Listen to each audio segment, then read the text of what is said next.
next year's conference. So I might now speak to my collaborators about maybe trying to come back next October. So I just want to close by saying that despite all the efforts to ensure fairness at all steps in the research process, and you've seen between what Dawn and Lisa and Dina have all gone through, you can't account for everything.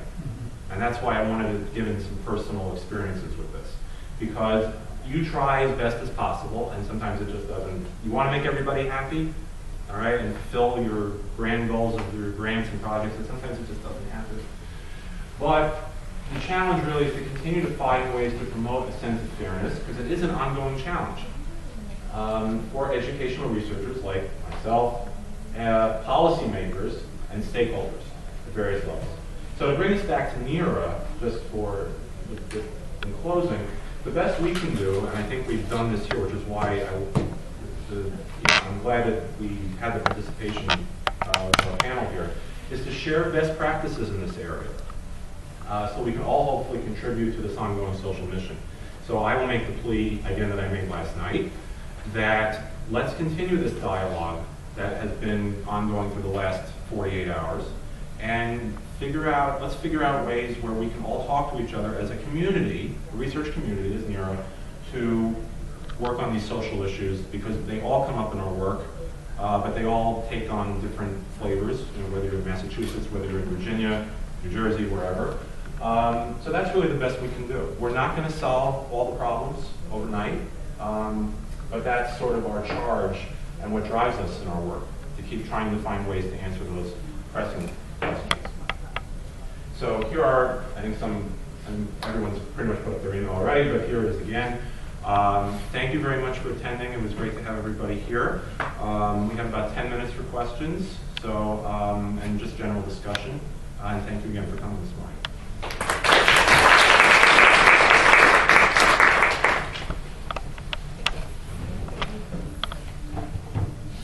Yes, for Lisa. Sure. I was interested in your paper about DIP. And, one of the things that sort of reflects, I think, and supports what you were saying, is what about all the times we find DIP and we can't explain it? You go back to the item and you say, gee, there's no cultural bias, or there's no use of words that would be confusing to two different groups. It's just a regular, normal item, but yet we still found diff for X group or Y group. Right. And I think that is the troubling thing, because it's like, well, is it just a statistical artifact? Mm-hmm. Or is it something that we just, is it exposure, is there something about the content that isn't odd? And you wouldn't expect there to be a difference, but there is a difference because of exposure to parts of the curriculum. So is it an opportunity to learn, Yeah, something more latent than we can observe. Yeah, it's just something like, that's why, and that's 99% of diff items are that, because you've done your sensitivity and bias reviews, and then you get those. Yeah. The other thing I was thinking about after this is, would you support some kind of a ultimate diff comparison? It would be like random groups compared,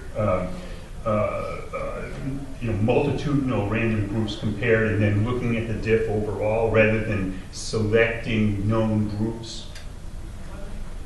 Well, I don't know. That sounds like a lot of work. But what I think I would advocate for more is just harder things, like really thinking of, instead of just doing what I think mostly do now, which is we don't know why it's diff, and we'll throw it away if it's big enough diff, and we'll keep it if it's not that big, right? But maybe because that keeps happening, maybe we need to look a little deeper about what are the issues, what is going on curricularly, and for large, you can for things, like you're not going to do that for SAT or something, but statewide, locally, you can kind of think about things like, or what are different reasonable groups that you might think about that might explain some of the reasoning behind it. And one of the things, I was talking about this with someone yesterday, is like, well, once you've kind of separated groups on, say, opportunity to learn or resource issues, and then you find the diff, and it's like, well, duh, of course you found the diff, because you knew you were going to find the diff, because that's probably why there's a difference there. And then it's kind of like, why do a diff study? Because, there's going to be a difference if there's differential opportunities. So, you know, I don't know if doing some kind of trying every possible combination of groups, that seems like it's going to be hard to then figure out what, you're going to get a lot of type 1 errors. It's going to be really hard to figure out why you're seeing what you're seeing, but maybe just, you know, go beyond just the obvious manifest groups. But I will make a caveat, and things like school engagement or something, that is probably, you know, it's just when I heard Dina say that, I'm like, well, that makes sense to look at males and females. Are there differences in school engagement and non-cognitive things that, just to back her up. So I think that's how I would go. Fred and then Peggy. Yeah, but I would say that the purpose of the DIF study is to look for construct irrelevance. We're not claiming, no one is claiming that that going into it that you expect to see differences. It's completely to remove them. So whether you need to explain it or not, it's no different from any other sort of aberrant item behavior. You know, the goal isn't necessarily to draw conclusions about the groups, it's drawing conclusions about the item. If you can't draw a conclusion about the item that you can generalize, you still just want to remove it because you have presumably an item pool where you can replace it with something that's not going to show that. So I know you get And that. I agree with that 100%. That I mean, from making sure that we get things as fair as possible for those groups, we have to do this and get rid of it if it's offending for whatever reason, whether or not we can figure it out. Because it's really interesting if we try to have assessment developers attempt to predict what items might have diff for a group that we don't normally look at, they can't do it. Right. Because they can't distinguish between what's driving item difficulty and what is driving differential item difficulty. And so they can point out why this group may not do so well on this item, be for X, Y, or Z. They might not learn this. It might be asking somebody you're not familiar with someone. But once you then control for the overall ability level of the students, they often can't predict what might be differentially. And so it's really hard for us to a priori ever do that.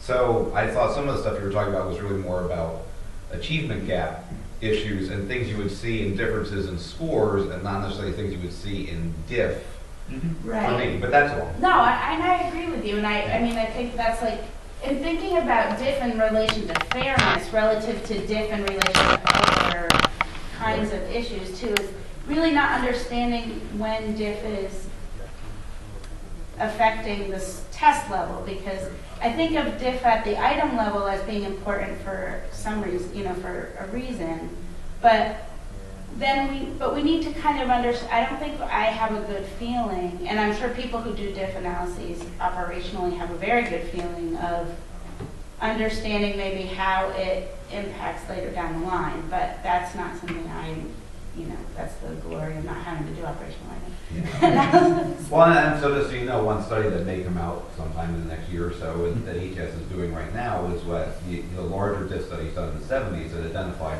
types of items and types of content that's being revisited. So for instance, are things like prohibiting using like sports analogies or sports data, you know, that had shown a lot of male-female, that they're reviewing to see whether that's still an appropriate thing to not block anymore. And so I think there's some interest in going back to see, has any of this changed over the 30 years since we really initially did all of that sort of work and established things, to see if it's still going to be there. Because it was, we don't see a lot of this now, in part because we think that they learned enough from it. But it's an interesting issue about how to actually use diff results now. I think a lot of it is statistical aberration, honestly. I mean, I think that's because we get stuff all the time that's just weird, you know, that can't be explained. You can't justify it. Yeah.